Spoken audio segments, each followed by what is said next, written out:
So, today's topic is letting go. Have you figured that out? Our sacred circles are finishing up their time together. There's one in Jupiter and one in Palm Beach Gardens, and let me see, 15 of us all together, I think, or so. And we've been reading this book by Diane Harmony called The 5 Gifts for an Abundant Life. And the last gift of the 5 is surrender. And so we were all reading and talking about that topic this past week and sharing about it.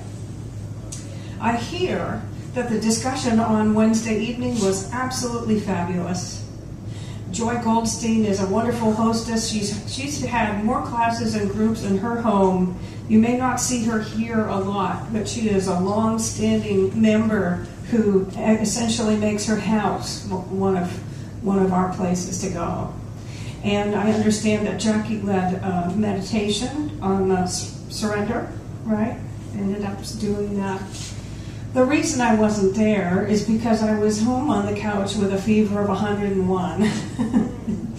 And what fun that was. Rick was just sort of getting his wheels under him, too. If you noticed what he looked like last week, he shouldn't have been here.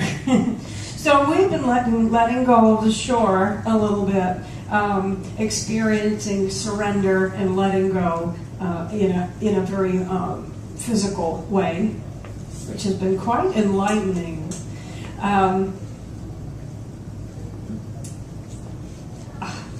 I had 2 thoughts at the same time. In any case, the reason that we have to call something the art of letting go is because we have created an art of holding on. That's really the truth of the matter. The reason we have something called the art of letting go is because we've made such a fine science of holding on. So there are all kinds of things that we do to learn how to let go. Some of them you may have participated in yourself. I have a long list here, and I'll tell you, mine were things like fire walking and board breaking, okay? But anything scarier, well, it depends on who you are. Deepak Chopra says, if it's fun, you should do it. If it's not, then don't. And that is different for different people. But in any case, some of the things that we do is we'll go out there to some sort of outward boundy kind of seminar or retreat and hang on a wire in a harness and go across the canopy of the forest or over a deep ravine or perhaps a raging river. I've gone down a few raging rivers too, come to think of it, and letting go of the shore. Some people will sign up to go paragliding or skydiving or something involving getting in a plane and jumping out rather than staying in. Or for others, what it might be is just getting in a plane at all. But there are things that we sign up for and often consciously choose for opportunities to go ahead and practice letting go, because somehow we've forgotten that it's actually very natural and it doesn't need to be hard, right? So we can go out there and do some crazy things like that to really just take us beyond our comfort zone on purpose, and usually, pay someone to do it. And the other thing that happens is that it happens in daily life. Because, of course, really letting go is natural. It's part of a cycle of renewal. It's necessary. So whether it's easy or difficult, whether it's quick or slow, is really up to us. The interesting thing about letting go is that actually it doesn't matter what you're letting go of. And say, well, I'm letting go of this, and it feels particularly difficult for me. Well, that's an area of growth in our lives, right? Oh, well, I'm letting go of that. The truth of the matter is that whatever it is that we're letting go of is a prop. It is a vehicle that gives us the opportunity to have something to let go of. And it's not about the thing. It's about the act of letting go. It's actually the act of letting go of holding on. Really, that's what it's all about in the end. If you just sort of like cut and paste and take the beginning of the whole thing, which is, oh, here I go, I've got something I'm going to have to let go of, and then you get the part where you've done the letting go and you're no longer holding on, it doesn't necessarily matter what was in between. Whatever it was served as a vehicle. Now, sometimes these things are little, and we can laugh about them, and sometimes they feel pretty big, and we might have to shed a few tears, and it might take some time for us to move through that. The neat thing about life is that it's always giving us opportunities to let go. Now, there are a couple other things about letting go and holding on, and they have to do with what we put in the middle of that whole story in life. Of course, we can understand there are some big things, like the passing of a loved one, that take time to overcome. They're meant to. You're meant to be in the presence of that experience fully. In truth, we're meant to be in the presence of every experience fully. And there's some of them that teach us more than others. So,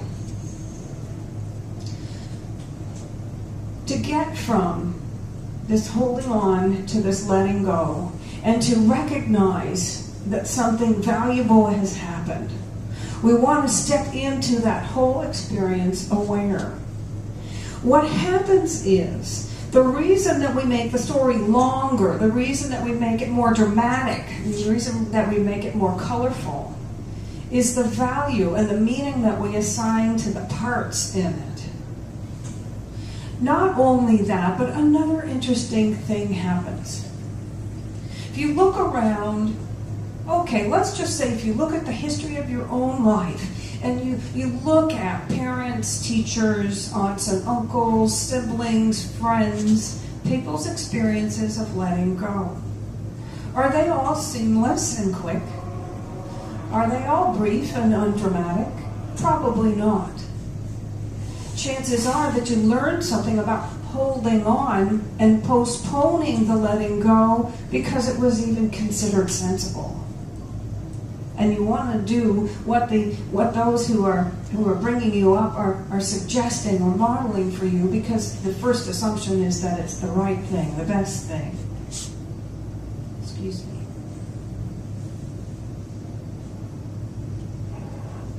It's possible, though, that for all of the millennia that we've been on the planet, all this time that we've been living here on planet Earth and going through changes, that this idea of resisting them, of postponing them, of doubting whether they're appropriate or not, and wondering whether we want to or we can, has something that we've sort of taken on and even passed on.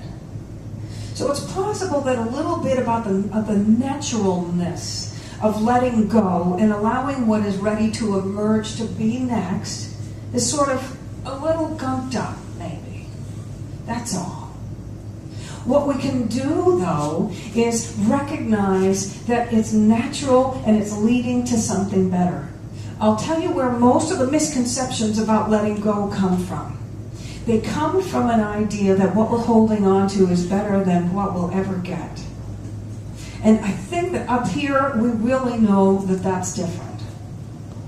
The thing is that we've learned to hold on out of a sense of scarcity, or simply the comfort that we find in familiarity, what we already know, what we can already see and touch and catalog and keep just so.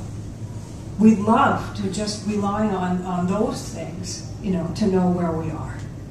But of course, life can't happen that way, because life is about flow, and life is about change, life is about growth, life is about expansion, life is about movement, life is about energy moving. It has to move. So, we may have learned to hold back, we may have learned to delay, we may have even tried to just just not allow change to happen at all. And the fact is that it can. It can, and as a matter of fact, it will. There's an old saying that misery is optional.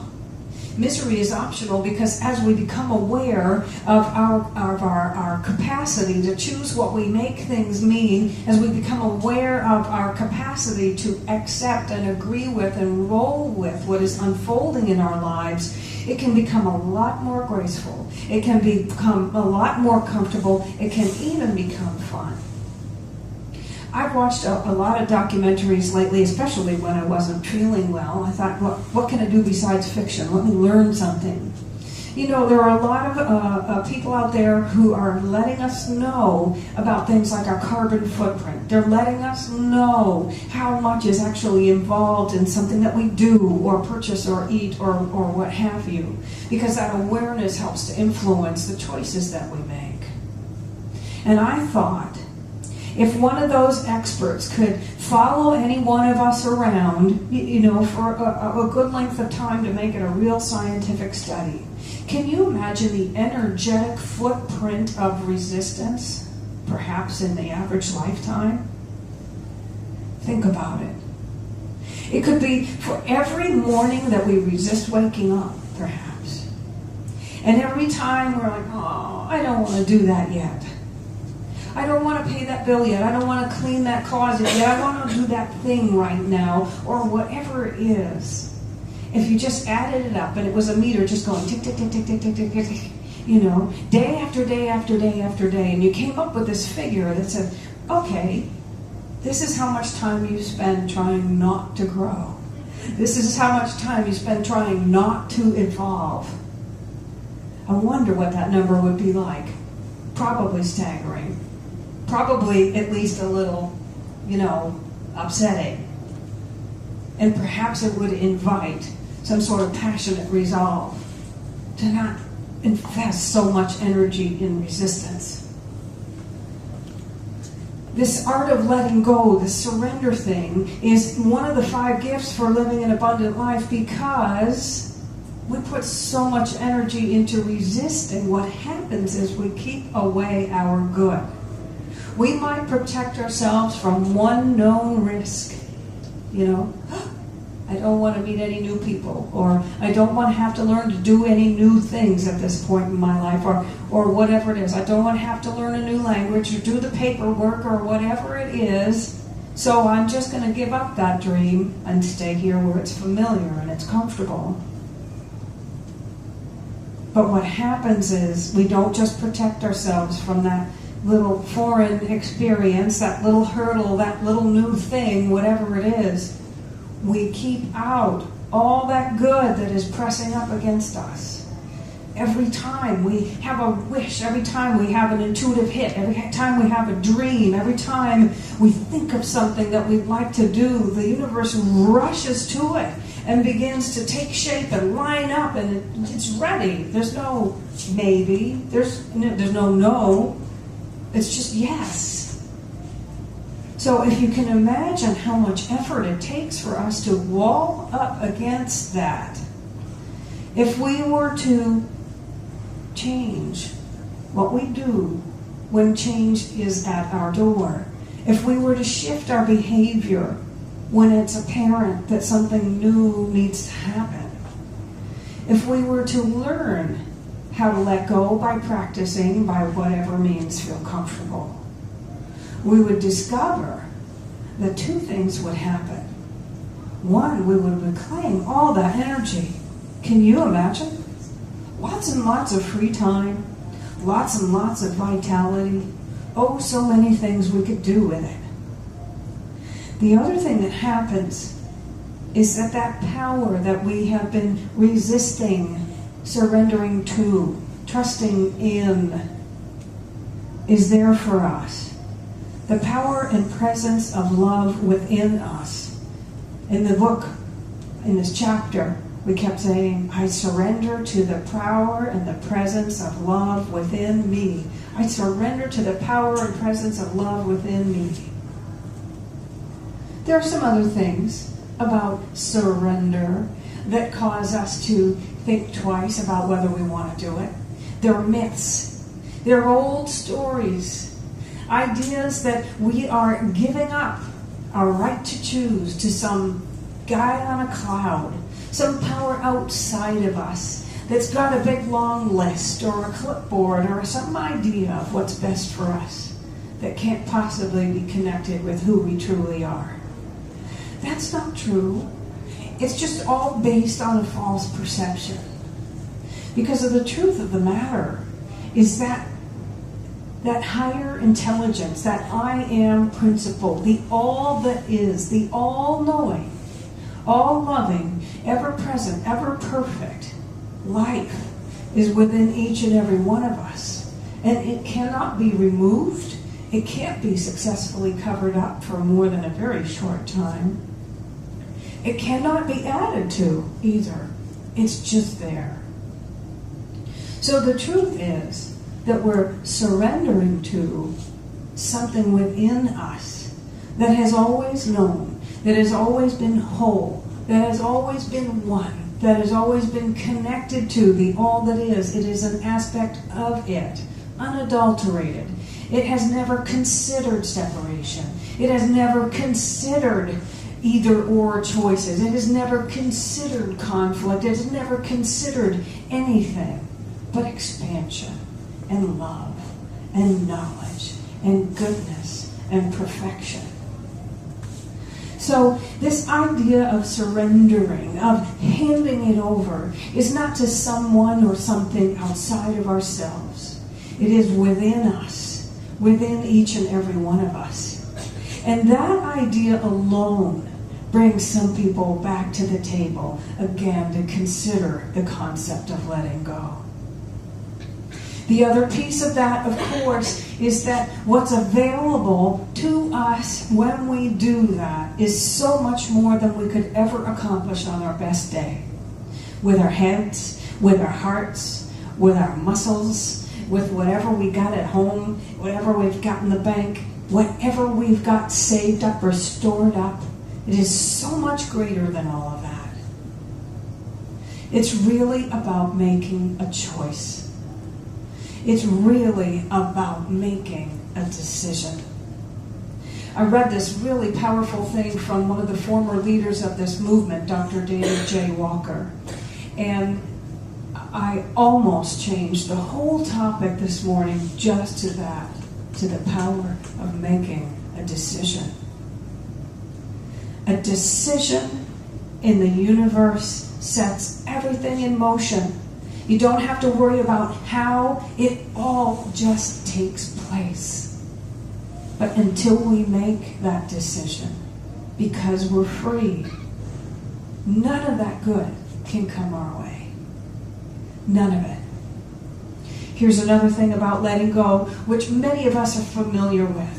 If you've ever been to one of those prosperity workshops or classes, or maybe read a book about it, you're invited and encouraged to go home and clean out some drawers, clean out the garage, clean out the closet. You know why that is. For one thing, it's a physical act to accompany an idea, which allows us to know it more deeply.